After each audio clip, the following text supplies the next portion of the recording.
오늘은 저와 여러분들이 창세기 22장 1절에서 12절 말씀으로 예배에 대해서 우리가 말씀 은혜를 나누고자 합니다. 여러분, 우리는 지금 이 시간 하나님을 예배해 드리기 위해 나왔습니다. 그리고 우리는 이 예배를 교회에서 이 예배라는 것은 굉장히 익숙하죠. 그리고 굉장히 가까이에 있는 것이 이 예배입니다. 그래서 우리가 이 예배에 대해서 어떨 때는 깊이 생각하지 않고 우리가 습관처럼 나올 때가 있다라는 거예요. 그러나 흔히 예배를 말하기를 하나님과 우리의 만남이라고 이 예배를 이야기를 하는데, 우리가 이 말씀대로라면, 이 말대로라면 우리가 이 예배에서 하나님을 만날 수 있는 그 시간, 그러니까 이 예배가 얼마나 우리에게 소중하고 귀한 것인지 우리가 다시 한번 좀 깨달았으면 좋겠습니다. 그래서 오늘은 이 예배에 대해서 성경이 많은 표현들을 하지만 좀 단어 3개를 우리가 좀 생각해 보면서 이 예배가 무엇인가, 그리고 우리의 예배를 좀 점검해 보고 돌아볼 수 있는 그런 시간이 되었으면 좋겠습니다. 예배라는 단어로 쓰여는 첫 번째, 예배라는 단어로 쓰여질 때 프루스케네오라는 단어로 쓰여요. 근데 그때는 성경을 뭐라 그러냐면 경배하다, 무릎 꿇다, 그렇게 표현되어지고 있습니다. 그거를 우리는 예배하다라고 말을 해요. 그래서 예배는 여러분, 우리가 그냥 와서 드리는 게 아니라 지정의가 함께 있어야 되는 것이 예배입니다. 그래서 우리가 예배를 이해하기에 참 좋은 단어 중에 하나가 뭐냐면 사랑이라는 단어예요. 여러분, 사랑이라는 단어는요, 명사이기도 하면서 동사입니다. 그래서 사랑에는 2가지가 나타나요. 첫 번째는 뭐냐면 사랑의 주체가 누구예요? 내가 사랑의 주체입니까? 너가 사랑의 주체입니까? 기준이 내가 사랑의 기준이 아니라요, 네가 사랑의 기준이에요. 너가 사랑의 기준이에요. 그래서 우리가 부모의 사랑 이야기를 하면 뭐예요? 부모가 자녀에게 주는 사랑이잖아요. 그렇죠. 그래서 우리가 사랑이라고 하면 부모님의 사랑, 우리가 특별히 어머니의 사랑, 이게 왜 정말 우리에게 감동을 주고 우리에게 좀 마음에 울림을 줍니까? 전적으로 다 자녀에게 맞춰져 있는 거잖아요, 그 사랑이. 아니에요? 여러분의 자녀는 내 마음대로 하려고 하는 게 사랑이에요? 아니잖아요. 내가 원하는 모습의 자녀가 아니라 자녀를 정말 바라보고 내가 헌신하잖아요, 부모님이. 그렇기 때문에 그 사랑이 고귀한 거고, 그 사랑이 우리에게 감동을 주는 거예요. 여러분, 부부의 사랑도 마찬가지죠.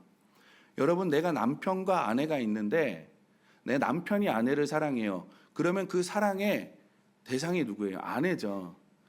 근데 남편이 나는 너를 사랑하니까 너는 나에게 다 맞춰야 돼. 그게 진정한 사랑입니까? 아내가 나는 너를 사랑하니까 남편 너는 무조건 나한테 다 맞춰야 돼. 그게 사랑이야. 그게 내 사랑이야. 여러분, 이게 사랑이 아니죠. 그것처럼 사랑도 뭐냐면 상대가 원하는, 상대를 생각하며 주는 게 사랑입니다. 그러니까 하나님의 사랑이 왜 크냐면 전적으로 모든 것이 다 우리에게 맞춰져 있어요. 우리가 하나님 앞에 갈 수 있는 능력이 아무것도 없잖아요. 그렇죠? 우리가 하나님 앞에 설 수 있는 능력이 없습니다. 그렇기 때문에, 그러나 하나님은 우리를 만나고 싶어 하세요. 그러니까 어떻게 하는 거예요? 우리의 전적으로 맞춰서 예수 그리스도를 이 땅에 보내시고, 예수 그리스도를 십자가에서 죽게 하시고, 예수 그리스도를 부활하게 하시잖아요. 그래서 우리를 만나 주시는 겁니다. 그러니까 우리가 예배하면 우리가 하나님 앞에 드리기 때문에 내가 주체인 것 같은데 아니에요. 여러분, 우리가 하나님을 만나는 이 예배의 자리도 우리가 하나님을 만나러 오는 게 아니라 하나님이 우리를 만나 주시는 겁니다. 이것을 우리가 오해하거나 우리가 이것을 잘못 적용하게 되면 예배가 나를 예배하는 게 되는 거예요. 그러니까 내가 하나님을 만나면서, 여러분, 부부 가운데 남편이 아내한테 무언 이익을 얻으려고, 유익을 얻으려고, 내가 좀 삶의 질을 높이려고 결혼을 한다. 여러분, 그 결혼이 온전한 사랑으로 이루어진 결혼입니까? 아니잖아요. 그것처럼 우리가 하나님 앞에 나오는데 내가 하나님 앞에 이익을 얻으려고, 내가 하나님 앞에 유익을 얻으려고, 내가 삶의 질을 높이려고 하나님 앞에 예배하러 나오십니까? 아니죠. 하나님이 우리를 부르셨고, 그렇기 때문에 우리가 하나님 앞에 설 수 있는 거고, 하나님이 우리를 만나 주시는 거라는 거예요. 그래서 이런 관점으로 여러분 누가복음 18장에 보면 바리새인과 세리의 기도가 나와요. 바리새인과 세리의 기도가 나오는데 우리가 이것을 예배로 좀 바꿔서 생각을 해보면 바리새인이 하나님 앞에 나오죠. 그래서 뭐라고 얘기를 하냐면 성전 앞에 나와서 큰 소리로 말합니다. 내가 구제도 했고 내가 하나님의 말씀을 따르려고 힘도 썼고 노력도 했고 내가 그래서 이것을 했고 이것을 했고 내가 했고 내가 했고 내가 했고 내가 했고 계속 얘기를 해요. 그런데 세리는 성전에 딱 나와서 어떻게 하냐면 저 구석에 가서 무릎을 꿇습니다. 그리고 하나님 나는 죄인입니다. 그리고 하나님 앞에 나아가요. 근데 그 모습을 예수님과 제자들이 성전에서 다 보고 있어요. 그런 다음에 마지막에 예수님이 결론을 내려요.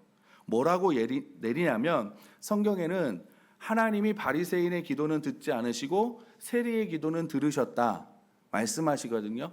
이거를 예배로 바꾸면 하나님이 바리새인의 예배는 받지 않으시고 세리의 예배는 받으셨다는 거예요. 여러분 그 차이가 어디에 있습니까? 바리새인의 기준은 누구에게 있는 거예요? 나에게 있는 거잖아요. 바리새인의 기준은 나에게 있는 거예요. 세리의 기준은요, 하나님께 있는 거예요. 그렇기 때문에 하나님이 바리새인의 예배는 받지 않고 세리의 예배는 받으셨다 말씀하시는 겁니다. 여러분 그래서 예배는요, 그냥 우리가 반응하는 거예요. 우리가 부부간에도 사랑은 그냥 내 마음에 묻어놓고만 있으면 사랑이 나오는 게 아니라 표현이 되어지는 거잖아요. 그래서 사랑이라는 단어는요, 명사도 되고 동사도 되는 거예요. 움직이는 겁니다. 표현이 되는 거예요. 사랑하는 사람은 우리가 알잖아요. 우리가 누가 누구를 저렇게 사랑하는구나, 누가 누구를 좋아하는구나 우리가 보면 알잖아요. 왜요? 표현이 되어지는 거기 때문에. 그래서 예배는요, 반응입니다. 하나님이 우리를 만나주러 오신 거잖아요. 우리가 만나러 온 게 아니라니까요. 하나님이 지금 이 자리에 임재하시고 하나님이 오시잖아요. 그럼 우리가 반응해야죠. 반응하지 않는 건 여러분 사랑이 아니에요. 예배가 아니라고요. 무릎을 꿇었는데 딴 생각을 해요.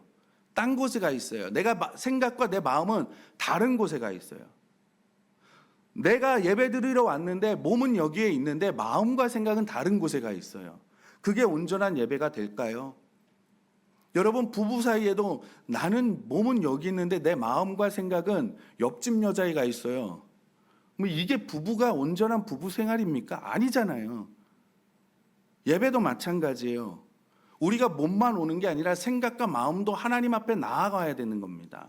그러면 우리가 하나님이 이 자리에 오신다 그러면 하나님이 오시고 만나 주신다 하셨으니 우리가 반응할 수밖에 없는 거죠. 그래서 경배하다, 무릎 꿇다는 예배하다. 그러니까 반응이라는 거예요. 두 번째로 예배가 성경에서 쓰일 때 라투리오라는 단어가 쓰이는데 이거는 뭘로 해석이 되냐면 섬긴다라는 단어로 해석이 됩니다. 이건 뭐냐면 한 분만 섬기는 거예요. 그러니까 보통 우리가 개를 왜 충견이라 그래요. 주인 한 사람만 섬기기 때문에 그런 거잖아요. 근데 저도 강아지를 키워봤거든요. 근데 그러지 않은 것 같아요. 저희 강아지를 키웠는데 청소년 때 저를 우리 가족들을 되게 좋아해요. 밖에 나갔다 오면 너무나 좋아해요. 막 빙빙빙빙 돌고 혹시 강아지를 키우면 그러실 거예요. 그런데요, 우리만 좋아하는 게 아니라 딴 사람이 와도 좋아하더라고요. 정말 좋아해요. 그 산책을 데리고 나가면 힘들었습니다.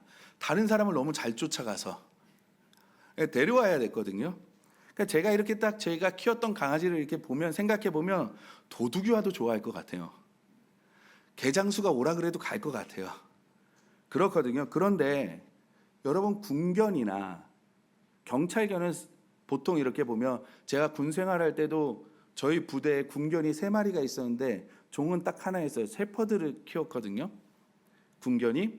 근데 보통 이렇게 보면 영화나 그리고 보면 그 셰퍼드를 많이 사용을 하는 것 같아요. 쓰는 것 같아요. 근데 왜 그러냐? 그게 이 개가 똑똑하기도 하지만 되게 충성스럽대요. 그리고 사람들과 교감도 좋고 또 용맹하다 그러다요. 그러니까 이거를 쓰는 거예요. 근데 여러분 군견이나 그냥 충성스러움과 사람들의 교감이나 그리고 용맹함을 두면 셰퍼드보다 더 좋은 종이 있대요. 뭔지 아십니까? 진돗개예요. 진돗개가요 더 똑똑하고요, 더 충성스럽고 더 용맹합니다. 근데 궁견으로 진돗개는 못 쓴대요. 왜 못 쓰는 줄 아십니까? 진돗개는 한 주인만 섬겨요. 만약 제가 진돗개를 훈련시키잖아요. 다른 사람이 오면 말을 듣지 않습니다. 왜냐하면 저를 주인으로 생각을 하기 때문에, 한 사람만 딱 주인으로 인식하기 때문에. 그런데 군견이나 경찰견은 한 사람만 명령할 수 없잖아요. 여러 사람이 해야 되잖아요. 그렇기 때문에 그렇다라는 거예요. 그런데 여러분 어떻습니까? 우리는 예배 자리에서, 믿음 생활에서 정말 주님 한 분만을 바라보면서 나아갑니까? 아니면 이도 좋고 저도 좋고 오라 그러면 누가 따라오라는지도 모르고 계속 따라가는 그런 강아지와 같습니까? 여러분, 군견이나 경찰견은요, 주인이 불속을 명령해도요 불속을 뛰어 들어갑니다. 그렇잖아요. 총알이 빗발쳐도요 가라 그러면 가요. 폭탄이 터지는 그 전쟁터에서도요 가라 그러면 명령을 듣고 갑니다. 도둑이나 적군이 들어오잖아요. 그러면 주인이 위협받잖아요. 그러면 주인을 보호해요. 주인보다 또 먼저 달려갑니다. 그리고 제압해요. 굉장히 용맹합니다. 군견이나 경찰견은요 상황이 지배하지 않아요. 그들을. 군견과 경찰견을 지배하는 건 뭐냐면 주인의 명령입니다. 그게 그들을 지배하는 거예요. 근데 우리는 어때요? 여러분을 지배하는 게 지금 뭐고, 무엇이 여러분이 무엇을 따라가고 있습니까? 무엇의 영향을 가장 많이 받으십니까? 그것이 지금 여러분의 삶을 명령하는 거예요. 근데 예배는 그게 아니라는 거죠. 여러분, 사무엘상 16장에 보면 밧세바가 아이를 낳아요. 다윗의 아이를 낳습니다. 근데 다윗이 그 아이가 태어나자마자 건강하면 좋은데 그 아이가 아픈 거예요. 근데 그냥 아픈 게 아니라 죽을 정도로 아파요. 딱 보면 얘는 죽겠구나, 그렇게 딱 보여지는 거예요. 그러니까 다윗이 어떻게 하냐면 의복을 갈아입고요, 금식을 시작하고 하나님 앞에 무릎 꿇고 간구하기 시작해요. 눈물로 간구하기 시작을 하는 거예요. 하나님, 이 아이를 살려주십시오. 계속 간구를 하는 겁니다. 얼마 정도요? 7일을 간구해요. 7일을. 7일 동안 아무 식음을 전폐하고 하나님 앞에 나와서 이 아이를 살려달라고 계속 간구를 하는 거예요. 그러니까 이 신하들이 보니까 이러다가 우리 왕 다윗의 몸이 상하겠다. 그래서 왕이여 식사도 좀 하세요라고 해도 듣지를 않는 거예요. 그렇게 7일이 지나요. 그런데 아이가 죽어버립니다. 아이가 죽으면 부모는 마음에 묻는다잖아요. 그러니까 신하들이 걱정을 하는 거예요. 아이가 아팠을 때 7일 동안 금식하고 저렇게 식음을 전폐하며 하나님 앞에 기도했는데 지금 아이가 죽는 이야기를 들으면, 또 식사도 하지 7일 동안 굶어서 몸도 상해 있는데 이 충격을 받으면 얼마나 상할까. 건강도 걱정이 되고 여러 가지가 걱정이 되는 거예요. 그래서 이야기를 하지 못하고 막 당황하고 있는데 수근수근 거리니까 다윗이 딱 그 소리를 듣고 눈치를 챈 겁니다. 그 신하를 불러요. 아이가 죽었냐? 그러니까 신하들이 네, 죽었습니다. 이 이야기를 들은 다윗이 땅에서 일어나서 몸을 씻고 기름을 머리에 바른 다음에 옷을 갈아입어요. 그리고 신하들에게 명령합니다. 밥을 드려라. 근데 그 앞에 뭐라 그러냐면, 그렇게 옷을 갈아입고 여호와의 전에 들어가 경배하고 하나님 앞에 예배하고 그 다음에 왕궁으로 돌아와서 음식을 차려라 하고 음식을 먹습니다. 그러니까 신하들이 너무나 궁금한 거예요. 왜 아이가 아팠을 때는 그렇게 금식을 하더니 아이가 죽었다는 소리를 듣고 음식을 먹고 그러냐. 그래서 그것을 다윗에게 물어보니까 다윗이 뭐라고 대답하냐면, 이르되 아이가 살았을 때 내가 금식하고 운 것은 혹시 여호와께서 나를 불쌍히 여기사 아이를 살려주실는지 누가 할까 생각하거니와 지금은 죽었으니 내가 어찌 금식하랴. 내가 다시 돌아오게 할 수 있느냐. 나는 그에게로 가려니와 그는 내게로 돌아오지 아니하리라. 하니라. 여러분 무슨 말입니까? 생사화복은 하나님 앞에 달렸어. 지금 이 아이의 생명은 하나님 앞에 온전히 달려 있는 거야. 이거는 하나님께서 결정하실 일이지 내가 결정할 일은 아니야. 그러나 다만 내가 하나님 앞에 간절히 기도하면 하나님께서 혹시 나를 불쌍히 여겨주셔서 이 아이를 살려주실까? 살려주실지도 모르잖아. 그래서 내가 하나님 앞에 기도한 거야. 그런데 이 아이의 생명은 하나님 앞에 있는 거야. 나는 그것을 인정해. 나는 그것을 믿어. 이 신실한 하나님을 나는 믿어. 이 얘기예요. 여러분 사람의 생각으로는 이해하기 힘들죠. 그러나 이해하기 힘들더라도 우리가 그것을 인정하고 하나님을 신뢰하고 나아가는 것이 예배라는 거예요. 경배하는 거예요. 그러니까 다윗이 의복을 다 바꾸어 입고 머리에 기름을 바르고 뭐를 먼저 하냐면 하나님 앞에 예배하는 거예요. 모든 주권이 하나님께 있습니다. 모든 것이 하나님 손에 달려 있습니다. 하나님이 내 인생의 모든 것의 주인입니다. 내 가정의 주인이시고 내 직장의 주인이시고 내 사업의 주인이시고 내 삶의 주인은 하나님 한 분밖에 없습니다. 그것을 인정하고 가는 것이 예배라는 겁니다. 여러분 그 안에 그러니 원망이나 불평이 있을 수 있겠습니까? 나의 모든 것은 하나님의 섭리 가운데 하나님의 계획 가운데 있습니다. 그 고백인데요. 하나님은 나를 실망시키지 않으시는 하나님이십니다. 신실하신 하나님이십니다. 하나님은 전능하신 하나님이십니다. 하나님은 전지하신 하나님이십니다. 그렇기 때문에 하나님은 후회하지 않으시는 하나님이십니다. 이 고백이 있는데 하나님은 언제나 나를 푸른 초장으로 인도하실 것입니다. 내가 사망의 음침한 골짜기를 다닐지라도 해를 두려워하지 않는 것은 주의 지팡이가 나를 안위하시는 그 하나님이십니다. 이 고백이 있으니까요. 여러분 그것을 인정하는 것이 예배입니다. 그래서 욥이 이런 고백을 합니다. 이르되 내가 모태에서 알몸으로 나았사온즉 또한 알몸이 그리로 돌아가올지라. 주시니도 여호와시요 거두시니도 여호와시로다. 이 예배가 저와 여러분의 가득하기를 주님의 이름으로 소원합니다. 그리고 세 번째로 오늘 말씀인데요. 오늘 말씀에 보면 아브라함이 이삭을 번제로 드린다 얘기합니다. 그런데 이걸 NIV로 성경을 보면 워십이라고 해요. 워십으로 번역이 되어지는데 이 워십은 가치와 행위의 합성어입니다.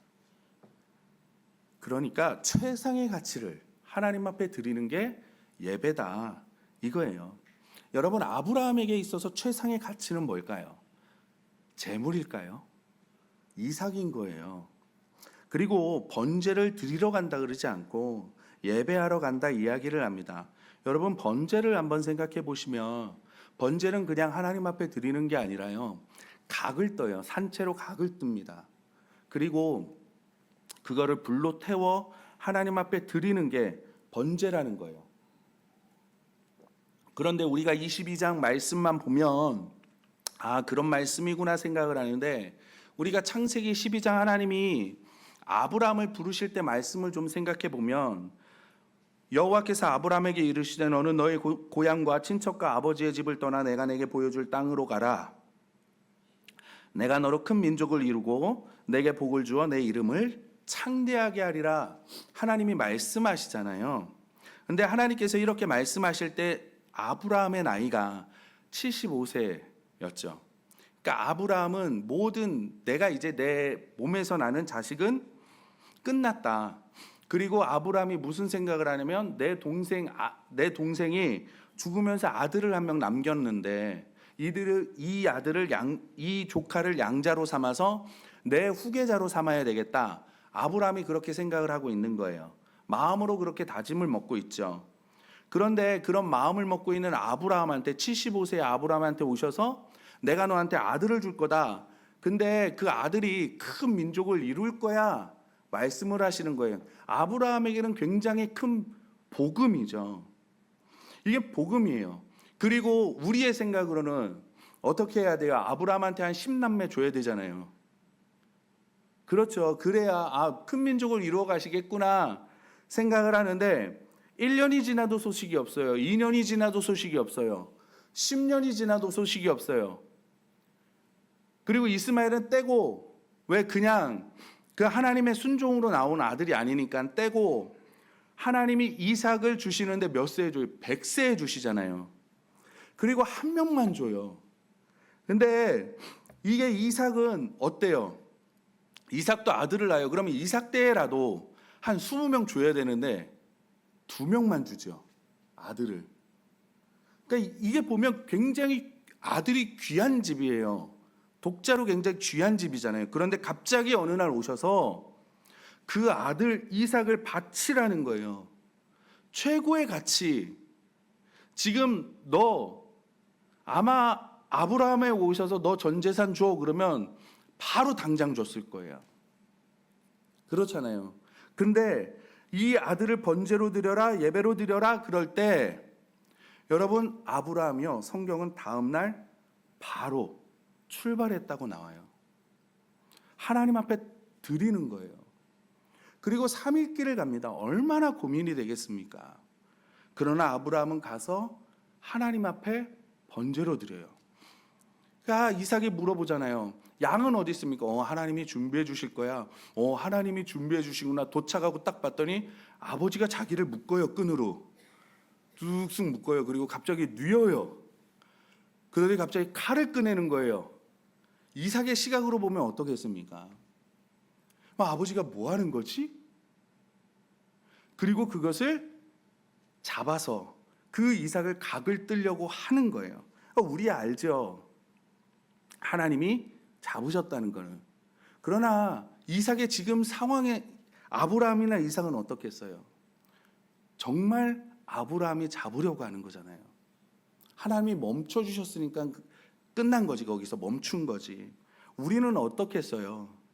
저 같으면 그런 생각을 해봐요. 아들을 이렇게 놓고 그럴 거예요. 하나님, 정말 이게 하나님의 뜻입니까? 내가 잘못 들은 거 아니에요? 그 3일 길을 가면서 고민하는 거예요. 내가 잘못 들은 거 아니야? 내가 너무 졸려서 착각하는 거 아니야? 아니면 내가 너무 힘들어서 잘못 들은 거 아니야? 그렇게 올라가다가 그 산에 올라가요. 초입을 보면서 하나님, 나 여기 왔는데 정말 하나님이 말씀하시는 겁니까? 계속 가고 내 아들을 잡아요. 딱 잡으려고 할 때 하나님, 내 아들을 정말 믿음으로 잡습니다. 셋 하면 잡을게요. 하나, 둘의 반, 둘의 반의 반. 저 정말 잡아요. 둘의 반의 반. 이러지 않겠냐고요. 그러면 하나님이 뭐라 그러시겠어요? 옆에서 빨리 해. 그러지 않겠어요? 아브라함은 최고의 가치를 하나님 앞에 드렸습니다. 근데 결론은 이삭을 잡진 않았죠. 그러나 하나님이 이삭을 드린 걸로 받아주시잖아요. 드렸다라고 하잖아요. 내가 알았다고 말씀하시잖아요. 내가 받았다고 말씀하시잖아요. 여러분, 우리가 십자가에서 죽었습니까? 죽으셨습니까? 안 죽었어요. 그런데 하나님은 예수 그리스도로 말미암아 십자가에서 죽은 자처럼 우리를 받아주시잖아요. 근데 우리는 산자처럼 살아요. 그리고 산자처럼 하나님 앞에 예배를 드립니다.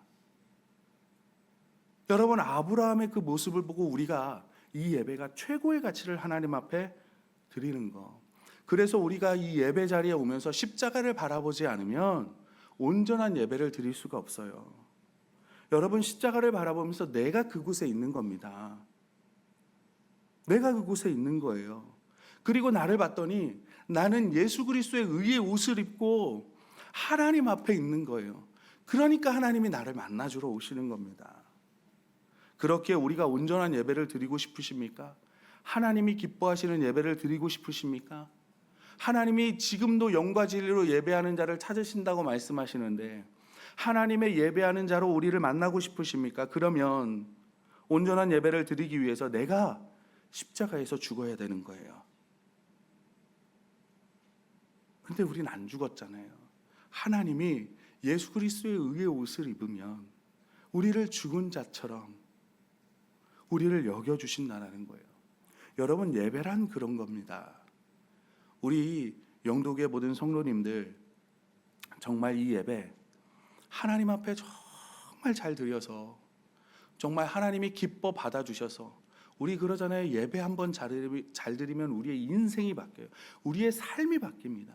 당연하죠. 전지전능하신 그 하나님을 만나는데 안 바뀔 수 없죠. 그 하나님이 부어주신다는데 안 바뀔 수 없죠. 하나님이 함께 해주신다는데 안 바뀔 수 없죠. 그 놀라운 은혜와 축복을 누리시는 저와 여러분들이 되시기를 주님의 이름으로 축원합니다.